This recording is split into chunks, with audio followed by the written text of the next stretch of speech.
పని కూడా నేనే చేయాలి. అందరికీ నమస్కారం అండి. ముందుగా నేను ఇక్కడ ఫస్ట్ ఆఫ్ ఆల్ ఒక గెస్ట్, చీఫ్ గెస్ట్ ఇవన్నీ వేశారు కానీ గెస్ట్గా రాలేదు. ఒక యువి ఫ్యామిలీ మెంబర్లా వచ్చా.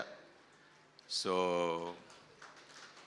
The main reason to come here is Yuvi, Vicky, వంశన్న అండ్ ఇక్కడ ఉన్న వాళ్ళు అందరం మొత్తం అందరితో పనిచేసా.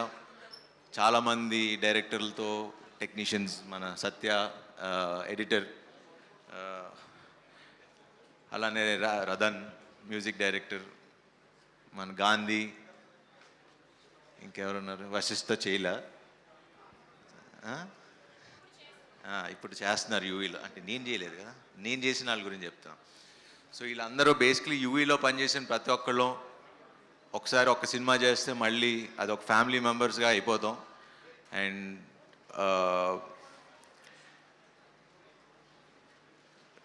బేసికలీ నాకు UV it's a very emotional journey. ఏదన్నా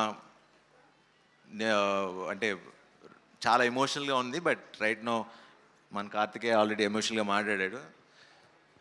ఎక్కడ స్టార్ట్ చేయాలో అనేది టోటల్ కన్ఫ్యూజన్లో ఉన్నా. బట్ యా, సో ఈ సినిమాకి main hero first director Prashanth. తను ఏడీగా మా రణరాజరాన్ సినిమా చేశాడు.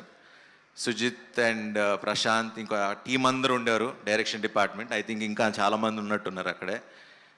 మన బ్యాచ్ అందరు ఇక్కడే ఉన్నారు. అందరు ఉన్నారు ఇక్కడే. సో అప్పటి నుంచి చూసేవాడిని. మనోడు ఎప్పుడూ కొంచెం మాస్ మాస్ మాస్ అని కథలే తిరిగేవాడు.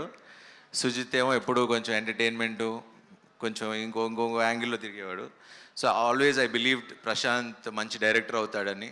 అండ్ బజే వాయువేగం ఖచ్చితంగా మంచి సినిమా అవుతుంది.